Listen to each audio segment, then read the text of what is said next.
Hello, I am Ellen Magali. I am the executive editor at Veranda, and I want to welcome you all to Romancing the Garden. We're going to talk about what makes a successful garden landscape. We are going to talk about the critical relationship between house and garden, and particularly over the past few months, we're going to talk about how that relationship between ourselves and our natural surroundings might have changed, probably for the better. We have this terrific panel of experts with us today. But first, I just want to tell you a little bit about how this topic came about. It was end of last year when we launched our first annual Garden Awards. And, intrinsic in our name, hats off to our founder, Lisa Newsom, who put it right there in the name, this relationship between the house and our natural surroundings. It's part of everything we do. It's part of, when submissions come in, we look at sense of place. We look at how it's interacting with the outdoors, how a house is, what the architecture and how that kind of speaks to where it is. And so we thought, what better sort of new idea than to do some garden awards and really recognize excellence in landscape design. So we did this call for entries, and we signed on these terrific judges, Bunny Williams and Peter Lydon of the ICAA, and they were just thrilled to do it. And they said, send us the finalists. So I said, we got it. I'm gonna cull these entries down into finalists, and we're gonna send them to you. So I come into Steele's office and I have this big binder of gardens, and she said, what is that? And I said, well, these are the finalists, and she said, there's gotta be 50 gardens in there. And I was like, well, there's 55 actually, if we're technical about it. And I said, but they're all so good. I've cut it down as much as I possibly could. We got hundreds in. And I tell you this story to kind of illustrate the caliber and the quality of what was growing out there around us. I mean, Steele looked at them, and we both went through them, and we kind of expected a big talking to from Bunny and Peter, like, what is this, the Miss America pageant? We got 50 of them, but they did it with grace, and they were thrilled with the quality of it too. And again, it just illustrates, when I am showing you some of our winners who we announced in our March, April issue, we have 3 of them here with us today, really that these are the best of the best, and they have so much wisdom to impart.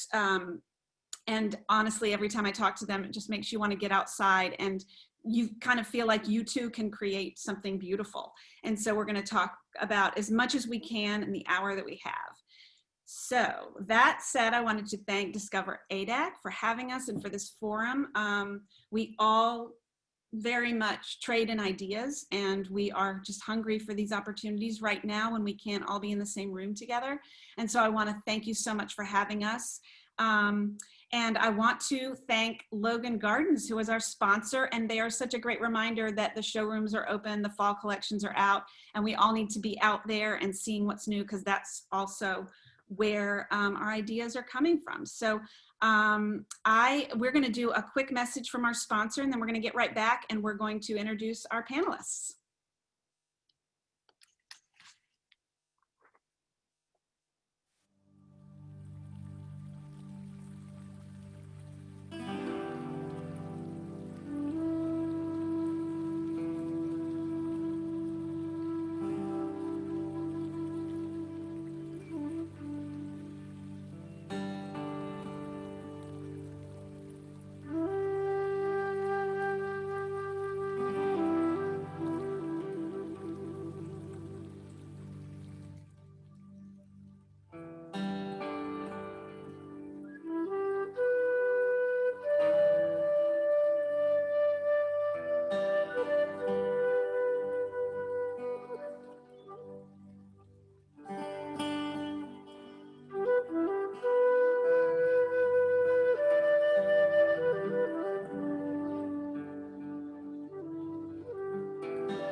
Okay, we're back. And so again, let's go ahead and introduce, these are 3 of our 8 winners from our first annual Garden Awards. And we're going to start with Ed Hollander. Welcome, Ed. He is the president of Hollander Design Landscape Architects. They have offices in New York, Sag Harbor, and Chicago.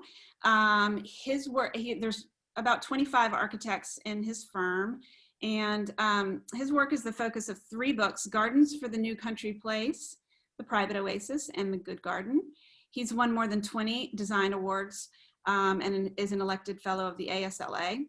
And though he's been published extensively everywhere from the New York Times to, most major design magazines, perhaps his most prestigious was maybe yesterday at ADAC. Unbeknownst to him, we were talking about this house right here, which is if anybody who tuned in yesterday to the arts discussion, we were talking about Alex Papakristis' house in the project in the Hamptons.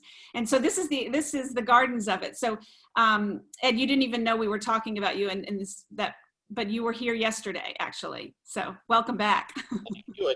I thought I was in New York, but glad to know I was there also. You were here in Atlanta with us. So yeah, so I'm just showing you a few of his projects here.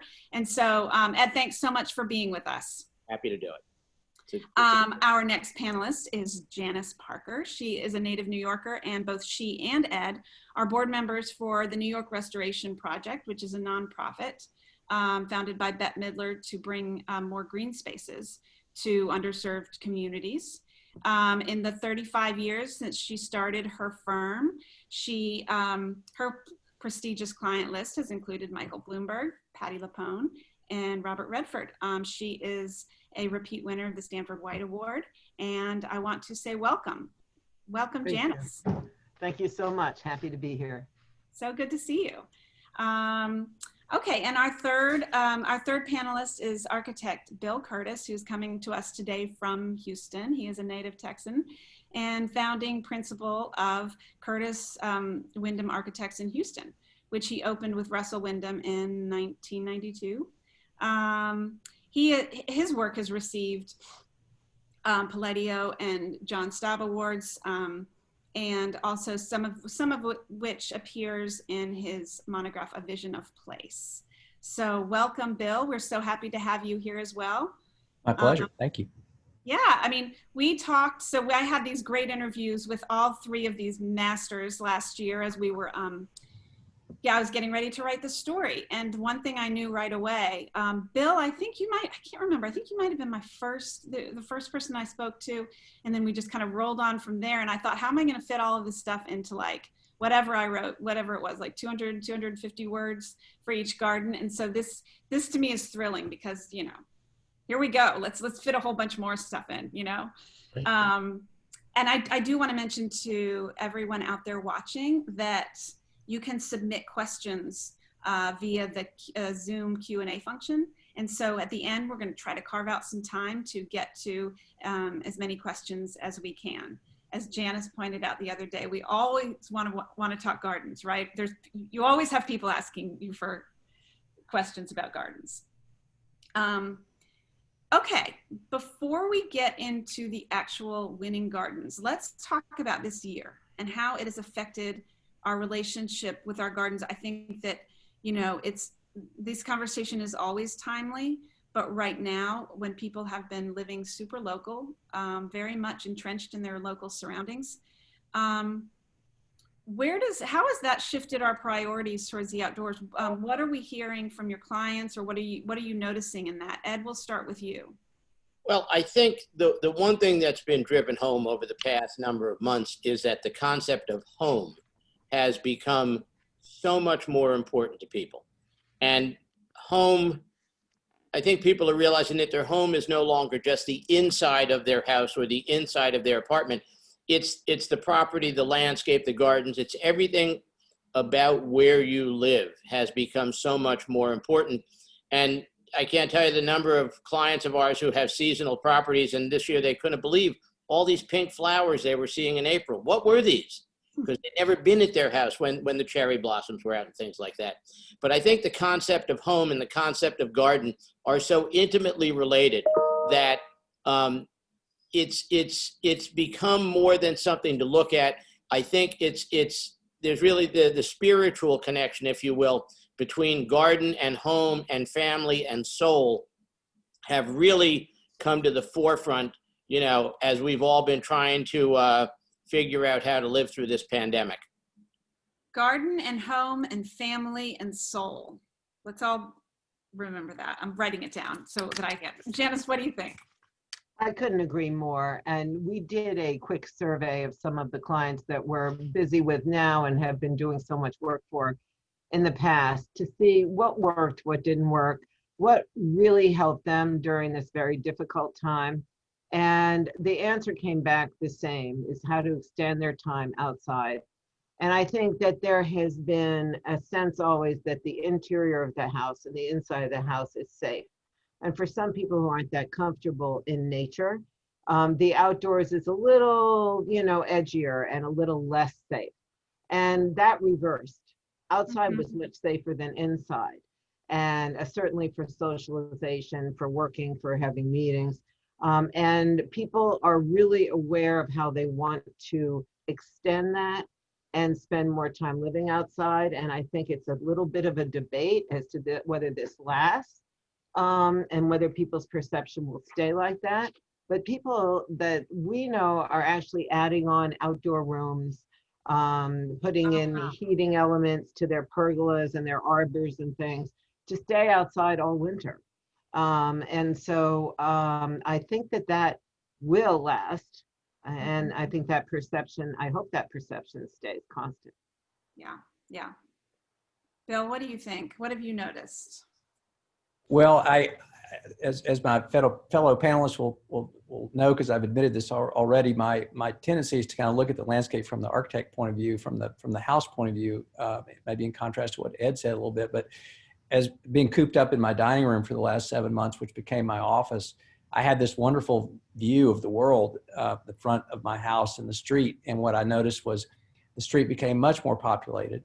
My wife, who's a landscape architect, replanted our whole garden in the process of this. I watched her do this from my window as I was on calls like this all day long. And I would see people come up our driveway who we didn't know, who would never have breached that sort of social threshold necessarily, and just start engaging her about what she was planting and what flowers that. And I've also just seen that even in my own case, like I'm happy in these rooms I've made, but I wanted to be outside too. And so we started socializing outside in our garden, kind of socially distanced, and just seeing people walking down the street and waving at them as we're outside really is, maybe that's what goes on all the time, but it sure was in a more concentrated fashion. And I also think I've seen an arc to it, at least in our kind of River Oaks neighborhood, which is sort of Olmstedian and meant to be in and looked at and beautiful. But in the beginning, there were so many people out walking, it was flat out dangerous to be in a car. You just they weren't paying attention. It was not your normal thing. And then that's kind of arced where it's back to a little bit more of a normal. But there's definitely a lot of people out, and just the front yard nature of socializing, I think, it made a comeback there briefly. Maybe it could be sustained, to Janice's point. But that's kind of my thoughts. I have one more follow-up question. You all have very high-end clients, and you do landscapes that are often, it might be split, but some of them are maintained by other people. Are you seeing more of an interest in wanting to do more of it themselves? Have you seen any more of that? I've seen a lot of it. I've even been coaching people in March and April when a lot of people were not allowing any maintenance Sure. on their property, how to plant their urns, how to actually get their hands in the garden, what they were doing. A lot of FaceTime coaching sessions for how to not be scared of your plants and how to just get right in there with them. And there's an enormous amount of connections that people are making because, like Ed said, it is very soulful. Yeah. Yeah, I think we saw more time, people spending more time outside in the garden. I didn't see a lot of our clients picking up chainsaws and shovels, but I think there was a much greater appreciation for it. And I think what really changed was where before they looked at a garden or looked at the landscape, and now they were living in it. There was a interesting was developing where there was much more, it was much more value than just how it looked. There was an emotional connection. that really started to connect them and the landscape and their property and their gardens in a way that had not existed previously. That's beautiful. That's beautiful. Maybe just not just whizzing past it on their way in and out, to work. They're living in it. Right, right. Well, let's see where they're living. So, Nice place. nice place. So, okay, we're getting into our winning gardens right now, and this has to be the chicest flowering landscape we had ever seen. We just this is Ed's winning landscape in Long Island, and it's on about 4.5 acres. It's one thing that and I think I told you this, that Bunny and Peter kept commenting on, because when they talked about what struck them, then they would tell us exactly why. And one of them was they're very familiar with this sort of area of Long Island. They said this is very flat, this is farmland, and look at how three-dimensional it is thanks to what you've done here. These very dramatic bursts of color, the uniformity to the lavender and hydrangea and evergreen hedges. Now, Ed, there was a previous garden here, correct?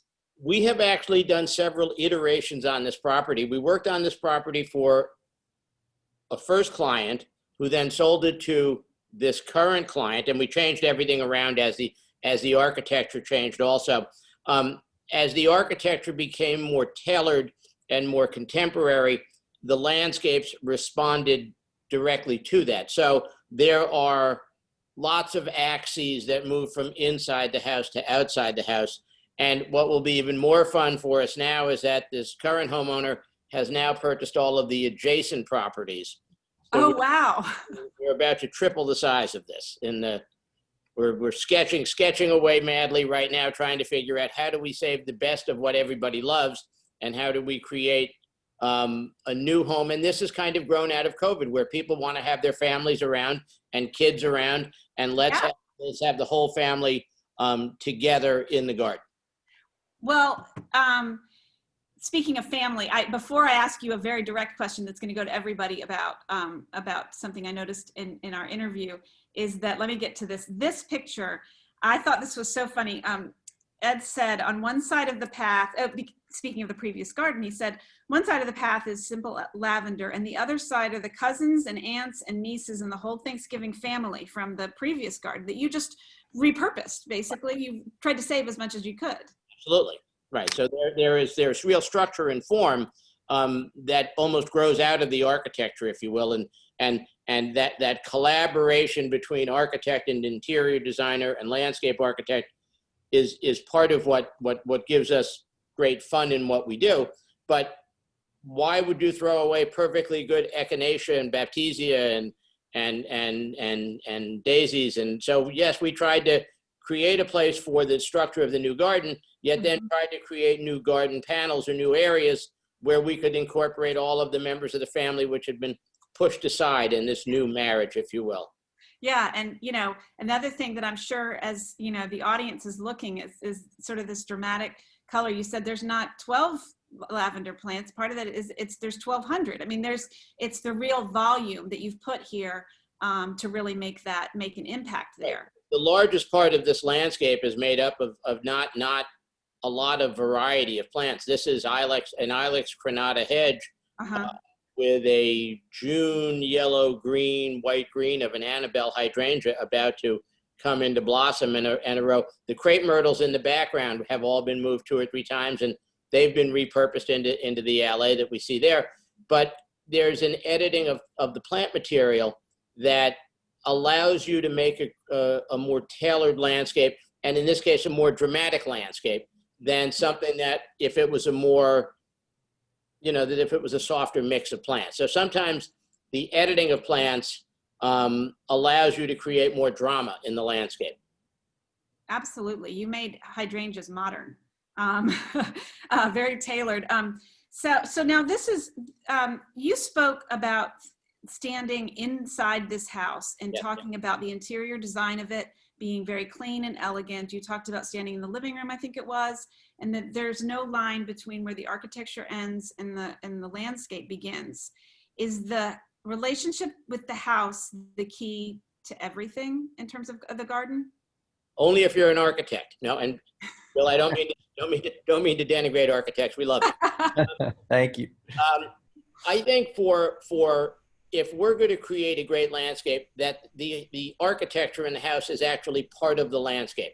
One of the things that we learned a lot lately is that when people think of their home now, they think of their property, and the architecture and the buildings are part of that. But there isn't the separation between inside and outside. The spaces where people want to be now are outside in the open air, where it's safe, where you're smelling the lavender, where you're hearing the birds, but where you're still close enough to the kitchen where you can get something to eat, you can get something to drink. So the interplay between the design professionals has been exemplified. It's more important now than it ever was, I think. Yeah.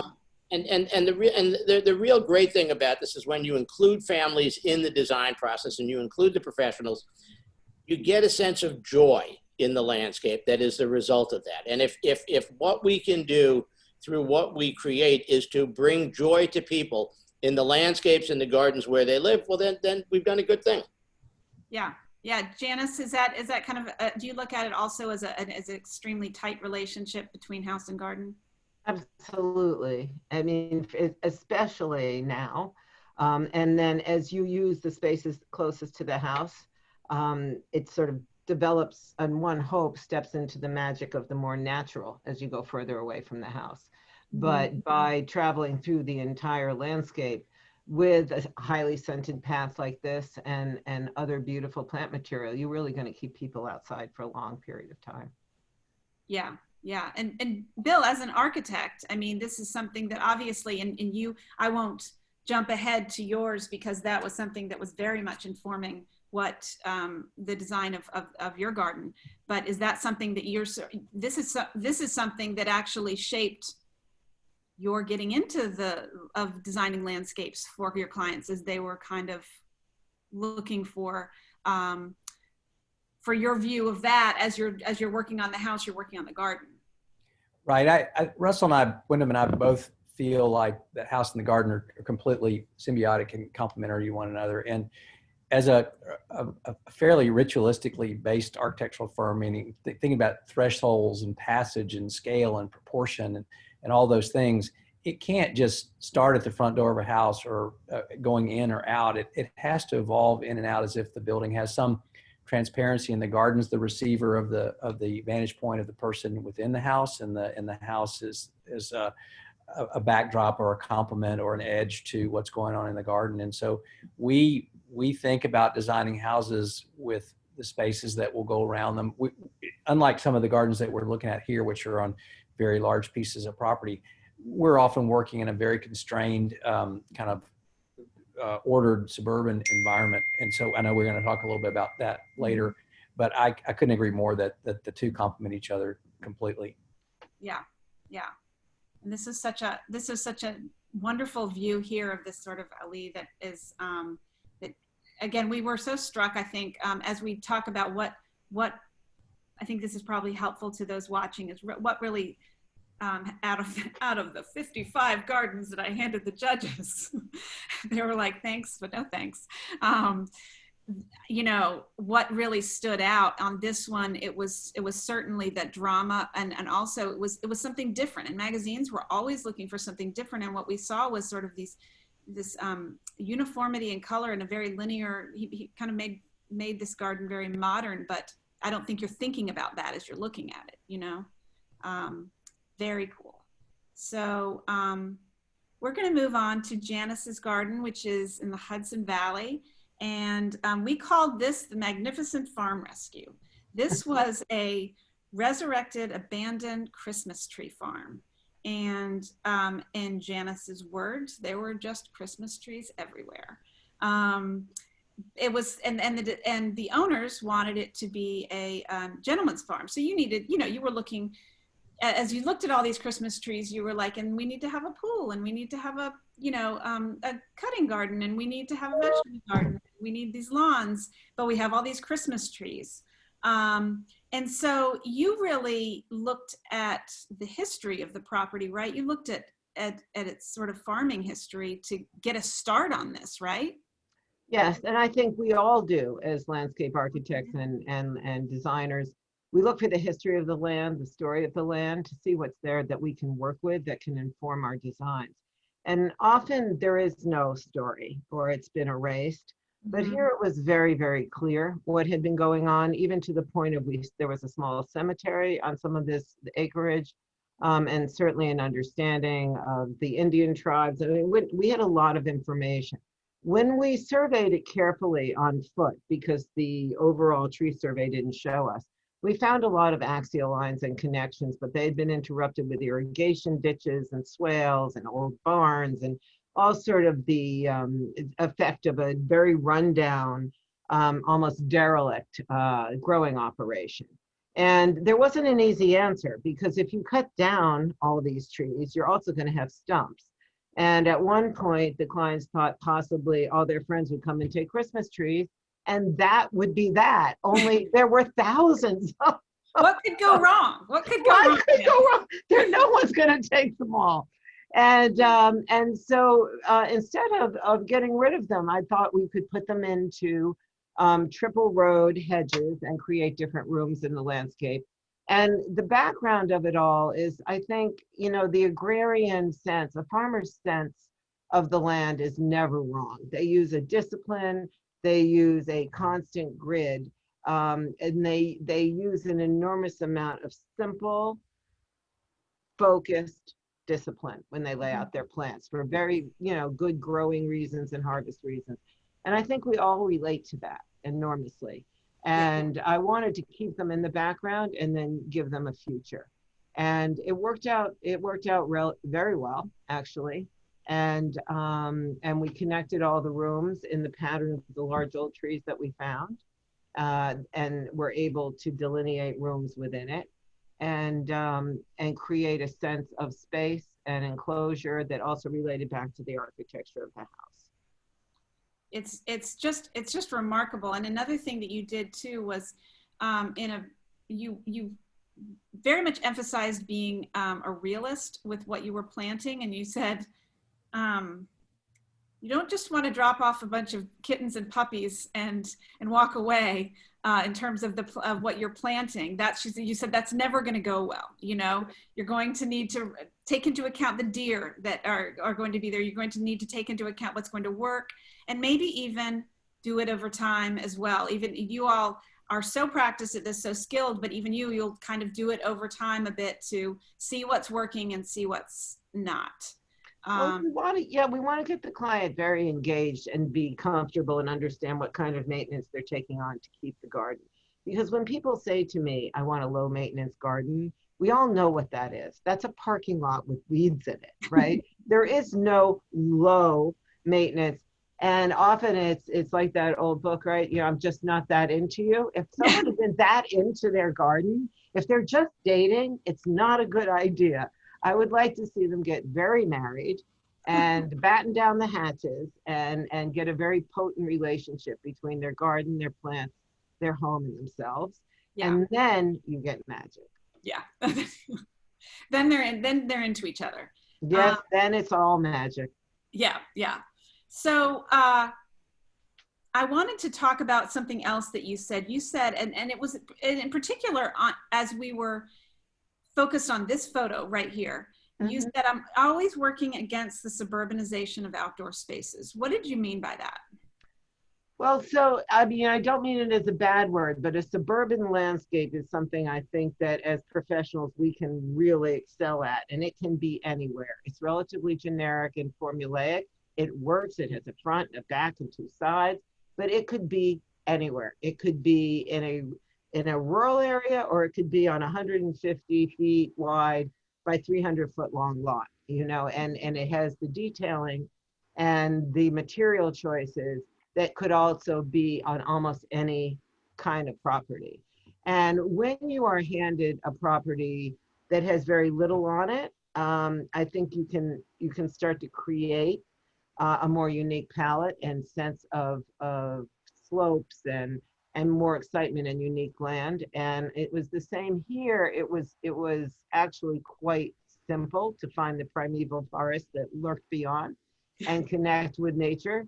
but we do want to work against using too many finishes, materials, and plants that are, I think there's a saying, use common plants in an uncommon way and uncommon plants in a common way. We're going to try to stay as creative, innovative, and yet create a very relaxed landscape at the same time. Yeah, yeah. Bill, what do you think about, is this something that you also comes up a lot in your work, sort of the anti-suburbanization of it? Yeah, Houston has two great traditions. One is have been great landscape architects that have worked here and built gardens that are survive and maintain, BioBen being one of them. But there's also a tradition of a design build tradition here where there's a lot of great companies who design gardens and install gardens. And it's a little bit more of a mixed thing. It's not completely on the professional services side. It's more on the retail side or a blend of that. And I think the latter serves a lot of purposes, but it also kind of makes ubiquitous often the way gardens look. And when you have a neighborhood that is fairly consistent in its expectation about how buildings sit, the relationship to the street, the sidewalk, where cars are parked and all that, then if the plants are all the same, then they tend to not have that. In the case of the neighborhood I'm talking about, River Oaks in Houston, which is designed to be eclectic. It was meant to have as many traditional house types as possible in there, but thoughtfully done to the types themselves. But when the gardens kind of tend to be the same and neutralize them, I think that's not good. So the other thing you see is there's I think 330 plants that readily and happily grow in Houston, but you tend to see about 10. And so we do sort of fight that in the form of I really don't want another whatever happening in this situation. And so we tend to look at the street we're working on and trying to look at the context and how we can support the context or in the case like Ed said, reuse a plan and make something out of it or deviate from it, but do so in a way that reinforces where we're working. Yeah. Ed, anything to add on that? Well, I think Janice and Bill put it very well. I mean, each property we work on, it tends to be a unique, there's so many unique characteristics. We always try to understand kind of the natural ecology of a site, whether it's suburban or rural or even in urban contexts, as well as the architectural ecology, which really starts to talk to the buildings and their interplay and interaction with the landscape, and then the human ecology of who the people are that are living there. Mm-hmm. And when you have those three components, it always creates a dynamic situation, irrespective of the size of the property, whether it's urban, suburban, country, whatever it is. Those three factors are always interfacing and interplaying in a different way. And it's that combination of factors that drives the individuality of every project, whether it's in the suburbs of the city or the country. Right. And it's so related. I'm thinking about, all of those that are watching right now. These are, people that are doing interior design and some architects as well every day. And it's so related, of what you're working and what you're taking into account as you're developing the design plan. And it's the same with gardens. You could use these things that are kind of safe bets and all of that, but what could you do kind of thing, taking into account the owners and the land and the history. Yeah. Okay, let's move on to Bill's garden, which we just fell in love. What else can I say? We called this a whimsical watering hole, and it's a Versailles-inspired folly in Houston. And with a pergola, round pool, hedges, an elephant, of course. And, what we didn't show in print, interestingly, is just because we just didn't have space for it, is, the relationship with the house, which, is so much of, we'll talk about that a lot, but, it's something when Bill and I were talking about this garden that he was referencing how he had so much geometry with the house that this round pool made so much sense to kind of complement it. And it's one of the first things that Bunny mentioned, again, as we try to learn from what struck them about all of these gardens, one of the first things that she said was, well, look at that, and it was also like kind of the slimness of the pool's edge. and the lawn that surrounded it.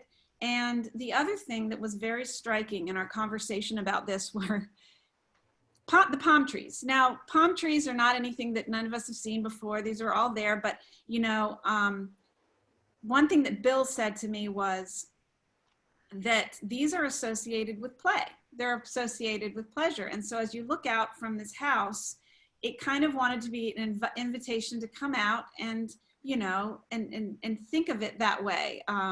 And so, but it's, you know, in our conversations, Bunny and Peter looked at that and they obviously responded to the symmetry there, but really kind of responded to just how they set that up, how they set up this folly. And so, you know, Bill, could you talk for a minute too about the interplay with the house and how that, I'm going to move over to the slide of the house, and how that informed what you were going to do here, or kind of inspired what you were going to do here? Yeah, it's interesting to listen to you describe that, because we had that conversation a long time ago, and just to be reminded of those comments was fun. We had a great client on this, and she is a strong person. She is interested in the big idea, and she's willing to go for it. And as I said a minute ago, this River Oaks, the neighborhood where this house is intended to house eclectic architectures types: French, Italian, Spanish, whatever. And so the thought of having an 18th century house that was pink, like the Bagatelle or even Bioband, was not an odd one. And the house is very scrupulous, I'd like to think, in terms of how it's rendered with respect to the French architectural detailing and its proportions and massing and window-to-wall relationships and things like that. But there was also a desire to have an outbuilding kind of pleasure area with a pool and a shade structure. And in Houston, it's all about the shade. So, you know, it really was a good confluence between this sort of willingness of the client to tackle kind of this idea and to do it with some fun and humor. Yeah, yeah. It's, you talked a bit about materials, and I wanted to kind of open this up to everybody too, but starting with you, Bill, you know, you have this ambitious idea, like, I want something that looks like one of the tinted gatehouses at Versailles in Houston, you know. And one thing that Bill said was, he said, this could go really well, or this could go really wrong, you know? Yeah. And so how do you take an ambitious idea like that and something that frankly you don't see every day in Houston? This is not, you know, and make it and bring it to the ground and give it a sense of belonging.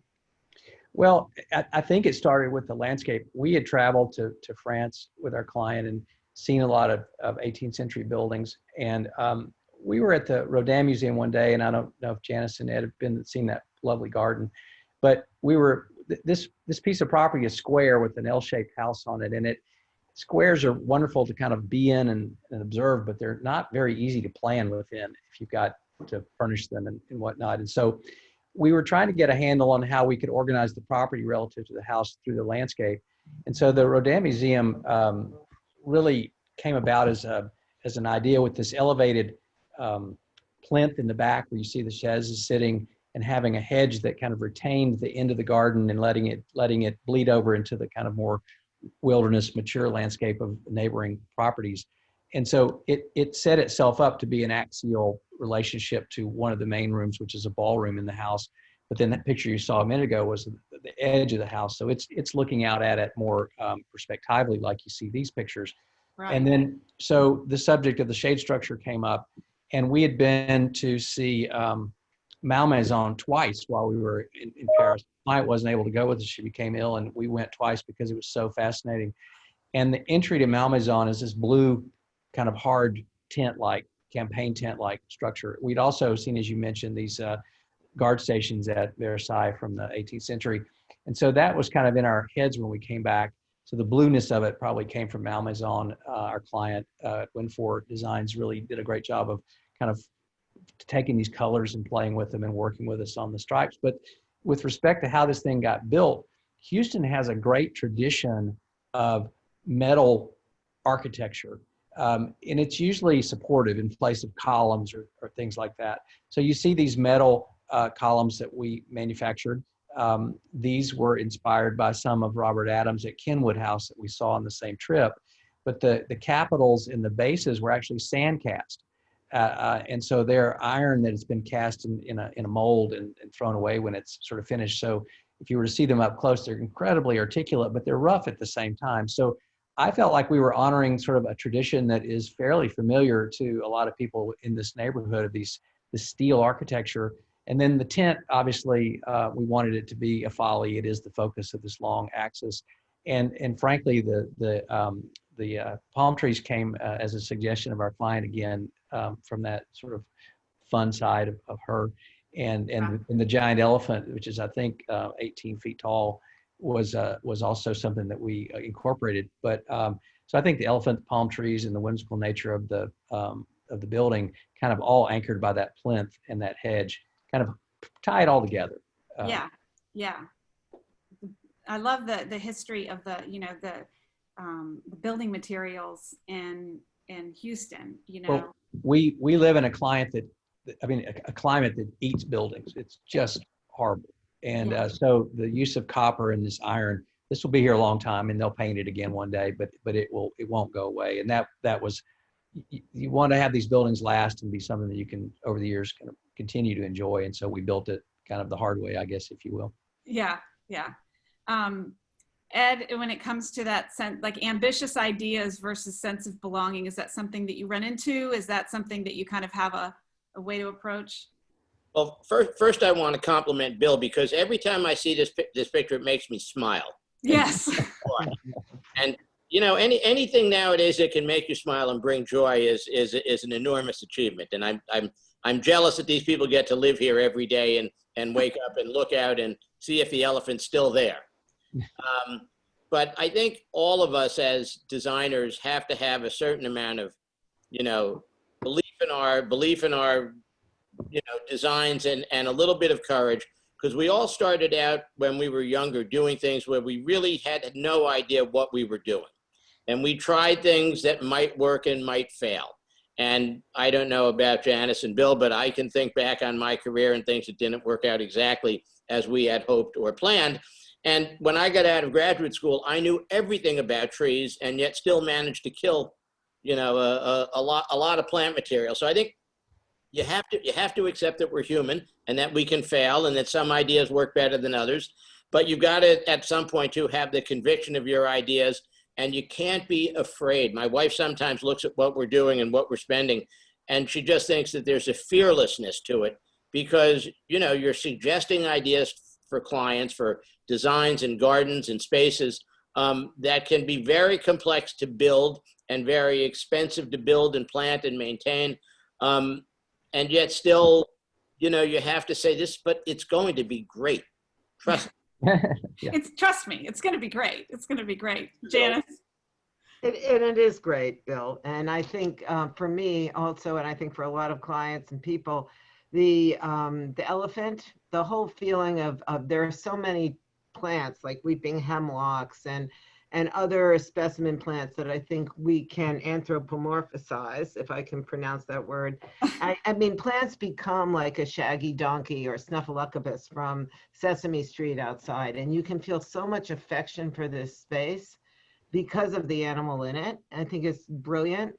It connects you right away and makes you feel comfortable, and it's so, it's got such a great sense of humor and such a great sense of lightness. Do you know what I mean? And it's a very fine line of when you can do something that has the ability to also smile at itself. That, I think that makes something innovative and different, even if you're drawing on tradition. Well, thank you both.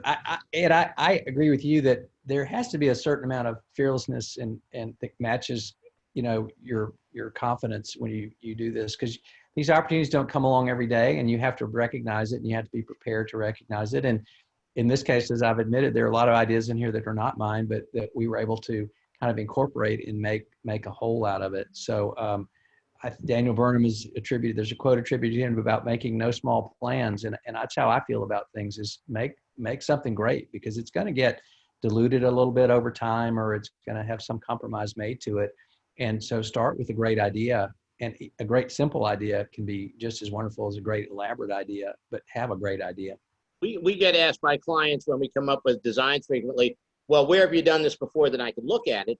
And you say, this is, we've come up with an idea that works for your family, your home, your property, your landscape, your garden, and it doesn't exist anywhere else. And you can't look at it anywhere else. And, we now have 3D rendering tools and all sorts of ways to visually depict what it is we're proposing to build and design for these people. But, most of the things we do, we've never done before. That's right. That it's funny that you mentioned that. That came up yesterday in our State of the Arts panel, where they were talking about, we had both an antique dealer, we had a gallerist and an interior designer, and they were talking about how they get that question from clients, and it's like, well, show me when you've done this before. And they're like, no, I just thought of it. That's what's cool. We're going to do this, we're going to make it work. So yeah, part of the fun of design for sure. I'm going to move to, what we're going to do now is we're going to show you some of, I asked the panelists for their sort of bucket list gardens. So if gardens that you should, like, they're one pick, and granted, some of them gave me more than one pick, and then I just chose one of them to go to. And we may, for some reason, I am not able to see the chat, and I know I want to make sure we get to questions. I think I'm gonna have to stop screen sharing in order to see that, because I'm not being that successful in seeing that while we're screen sharing. So we'll go through these, and then maybe I can see if there's some questions as well. So bucket list gardens, and of course, this is when we can all get out there in the world again. So although Ed did ask if maybe we can just all go to these after the panel's over, which we're still considering. I'm just checking with finance. It'll be fine. It'll be fine. So this is Ed's pick. This is Hestercombe Gardens in England. Yes. This is, in my mind, when I was a mere youth, if you will, going here and seeing the interplay between Lutyens and Jekyll, where architecture becomes landscape, where landscape becomes architecture. I just said, that's it. That to me was something that was just defining. And this is and whether it's a traditional landscape like this or something that's much more contemporary or something that's much more urban, the idea that architecture grew out of landscape and landscape related to architecture just struck something inside of me. And it goes back to that concept of joy in the garden, I think. And you can look at this rill here out, where, and Janice had mentioned this, where the landscape is more contained closer to the house and then escapes, if you will, out into nature. But you can't look at this and not smile. You can hear the water in the rill. You can smell the flowers. You can feel the mist in the landscape just by looking at this picture, and it transports you to a different place. And to me, that was just a wonderful thing. Yeah. This is just absolutely, I wasn't familiar with this garden. So this is great. This is a great reason to do this, because I was not familiar with this one, and I was just blown away by this. Okay, that's on my list. Now we're going to go to Dumbarton Oaks in Washington, D.C., which, Janice, when you sent me, sort of here's your sort of curated list of them, I chose this one because I knew you had mentioned it as an inspiration in your garden design for the Christmas tree farm. So absolutely. Yeah, this urn impact, right? Yeah, and I just changed my background to Lutyens and Jekyll. And if you can see it, where it was a great little cartoon that Edward Lutyens did that says, I make obeyance, he called Jekyll Ant Bumps. And I mean, this to me was the perfect relationship. And so thank you, Ed, for bringing it up. Gertrude Jekyll actually was the one who taught Lutyens how to site houses. And she was older than him, and the two of them had such a phenomenal relationship.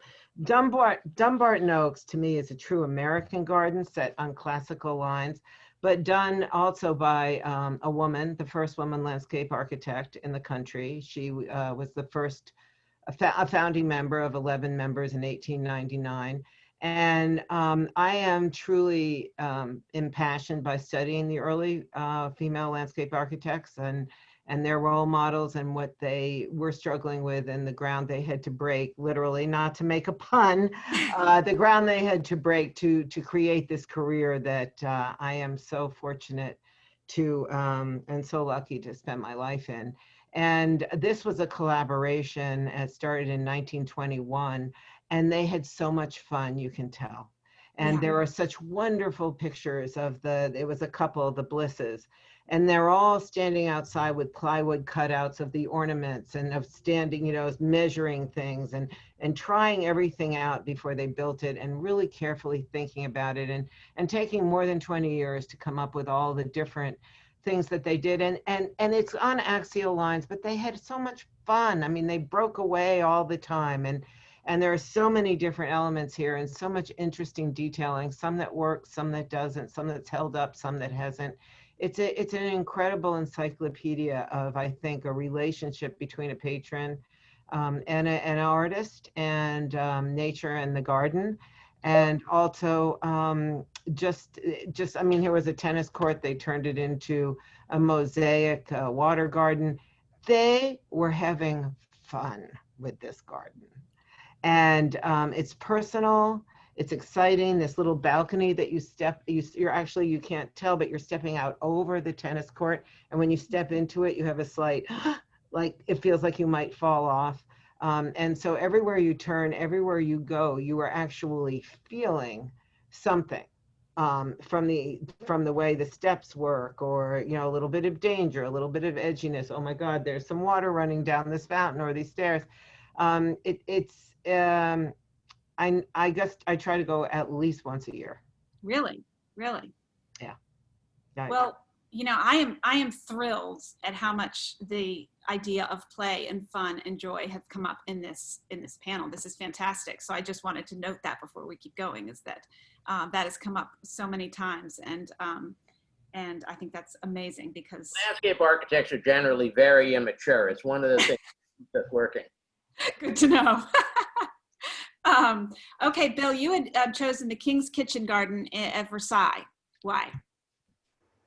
Well, for a lot of reasons. I mean, this picture is kind of underwhelming compared to the last two, I realize. But I think we've all talked about imagination and having ideas, and wow, what a big idea this is. And it's an urban garden, and it was designed to feed a city. It had, at the time, you know, everything, every species of fruit and vegetables that they could bring to bear. And I assume there was an army of people that worked on it. Mm-hmm. My imagination goes to what must it have looked like in its day. And I think Ed said it, but you have to imagine what the end vision is going to be. And it also shows that gardens change over time. I mean, look how mature those bleached plants are that are growing on that steel framework. I mean, they're probably 100 years old, maybe Yeah. third or fourth generation versions of what might have been there. So I like to think a little bit about what will the garden become, because as an architect, and maybe as an architect trying to do some garden design, I don't really know where we're ever going to go. And I really like listening to my clients inform with their thoughts about how, and I like to take those great ideas and try to incorporate them. The other thing that struck me about this, and part of why I chose it, and I chose several others, but this is the one we're looking at, is that there's the whole sort of farm to table movement. We're working now with Reed Hildebrand out of Boston on a wonderful garden that's meant to sustain restaurants with vegetables and produce in Houston and become a teaching facility back and forth. And so not only is there this garden as an idea, and this garden is a history, and this garden is it's ongoing and still producing vegetables, I assume they get consumed, but that the culture of living in cities and needing, I mean, gardening doesn't always have to be about pretty. It can be about, sustaining our population. That's the deep subject that I'm not particularly skilled to kind of go too much further on, but I just thought this was, in a way, another way to look at how great gardens can be made and how they're made in cities and how they support cities. Well, and I really appreciate this as well because, over the past 6 months, I've started gardening myself, and I was telling you guys before, and to which Janice replied, "You go, girl," because I was, you know, I've applied my lessons, and it's just out on this little terrace thing where I have some ferns for like symmetry. But the thing that I found that I'm successful at are like edible garden, you know, like herbs and that kind of thing. So I'm just going with it, you know, tried to branch out, it died. So no, we're just doing, we're having the design, we're having the design of the ferns doing some symmetry, but everything else is going in the kitchen because it's working for me, you know, and I'm thrilled that it's working for me. So I can really appreciate this too, because I'm like, well, maybe that's my direction. That's where I go with my gardening. Is where you're going? Well, it's a great, great ambition. Well, it's small, you know, I'm trying to start small with Versailles, and then we'll move up. Yeah. So, okay, I'm going to stop sharing my screen for a moment just to see what we've got in terms of, oh yeah, we do have a few questions here. So let's run right to them. So we have this question, what would be a good evergreen to have for low hedges? And this is to everybody, to anybody. What part of the country? That's a real question. So if it's, I'll take the Northeast, and maybe, or we can split up the country. You know, and then against to depend on, you know, the size of the hedge and everything else. Boxwood is your classic hedging material. Taxus or yews, if you don't have deer, is a classic hedging material. If we go down to the middle Atlantic states, there are all sorts of hollies or ilex that make great hedging material. Right. Janice can add some, and Bill can take us down to Houston. Yeah, I would agree that you'll get good luck, I think, also in the South with azaleas that you can prune. Even gumpos will make a nice hedge, and dwarf euonymus. And I think also laurels would do a nice job for you. This, I see, I don't know if it's a different question here, but it says I live in central South Carolina. What would be a good evergreen to have for hedge? So it sounds like azaleas would be a good. Well, and ilex do wonderfully well down there. There are all sorts of hollies that do very well down there. Yeah. Yes. And ilex was what we were seeing, Ed, around the pool, correct? The taller hedge was an ilex hedge, and the shorter hedge was boxwood in front of that. Yeah, yeah. Okay, so we have this. This is interesting, and I think it's. I'm going to read it exactly as it is. It might be a question or it might be a comment. Spanish Islamic gardens give a lot of importance to internal courtyards and walled gardens. They're also a way for people to feel safe in their bubble, yet stay connected to the outdoors. Sounds like that's a really great point. The idea of the walled gardens. Yes, it is. I want to add one more place on everybody's bucket list. They should go to the Alhambra, which is the ultimate garden like this. And it is a magical integration of architecture and spaces where architecture creates gardens, and the use of water is magical. It is truly a magical place. Absolutely. I got a second this question here. I mean, mine are doing okay, but why do my lavenders die? 2 of 10 always die, and I replant. There's always a hole to fill in. Any insight on that one? Too wet. Too wet? Go ahead, Janice, and we're going to go to the same place. Too wet. I have been known to hold mine up like a head of hair and just blow dry underneath them. No. You just got to get all their debris and leaves out in the wintertime. You got to just clean out anything that can get wet and matted around them. And Ed's right. And obviously sandy soils, free draining, but you can't, I find, especially in the Northeast, you can't let them sit in their dropped leaves all winter long, because it just becomes very soggy. Yeah. And mulch is the absolute death knell. It's exactly what Janice said. People mulch gardens. If you put mulch in lavender, you might as well just cut them and put them in the vase. The other thing we've done with lavender is we use gravel as a mulch, and we even incorporate gravel into the soil when we plant them. If you think about, the great fields of lavender in Provence, where it doesn't rain for 3 months, and the roots are down into this limey, gravelly soil, that's really what they want to grow, no matter how much they hybridize it. So, just turn the water off, turn the mulch off, let it be as dry, and pick the right variety of lavender also. Well, and I'm blaming you for my lavender issues because I got so excited, you know, by all of that lavender. Just But keep it's it actually doing clean. okay. It's not doing terrible. Right. Um, Was so that your I have, question, Ellen? what's It that? wants Is that to your live. question? Yeah, yeah, I know.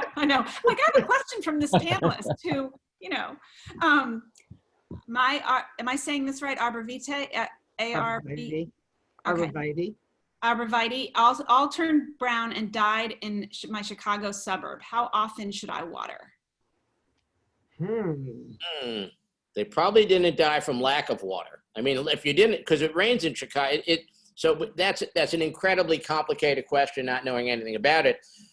If you planted them and it didn't rain for 6 weeks, they might turn brown. But if you planted them and watered them every day, they would turn brown just as quickly. So understanding soil moisture and drainage for plants and trees, drainage is the #1 killer. Bad drainage, very few plants like to live in poorly drained soil. So if you just dig a hole and stick an arborvitae into it and then water it and the water can't get out, roots need oxygen to live. And if they don't get enough oxygen, they're going to start to rot and the tree's going to turn brown and die. But without knowing more, Janice, what do you think? Well, it also might depend. I mean, if it's your first year with them and you planted them in the late fall and you had a heavy winter, you're going to lose them very easily. Yep. People forget that they need to protect them from a very cold and dry winter. The snow can reflect the sun up on them and burn them, but that wouldn't mean that the tree was dead. It would just be the fronds had dried out. That is, again, I think you have to dig down and see if they're wet in the roots versus at the very top. And I would agree with Ed too. And certainly with newly planted plants, you have to be careful of how much mulch you put on them because you're not going to be able to tell whether they're dry or not. You know, you really have to see. I think that's all we have time for. There's a couple more in there, but I think I'm seeing 2:01 and I think we have to wrap it up. But I love ending with all of these questions because they just started coming in, you know? And I also love gardening questions because they're very direct. So this was just so much fun. And I want to thank you all for being here and spending the time and sharing your knowledge with us and in such a fun way, in such a joyful way. We all need this. We all need, I'm getting thank yous in here from you're the audience here. So I think I'm not the only one who had a good time here. So thank you all so much for lending your expertise. It's been really great. Pleasure to do it. Thank you. An absolute pleasure and to see everybody. Everyone stay well. Absolutely. All right. And we want to thank our sponsor, Logan Gardens. How apt and how wonderful. Everybody stop on by. Yes, thank you so much. Okay. Thank you. Thank Happy you. fall, everybody. Bye-bye. Bye.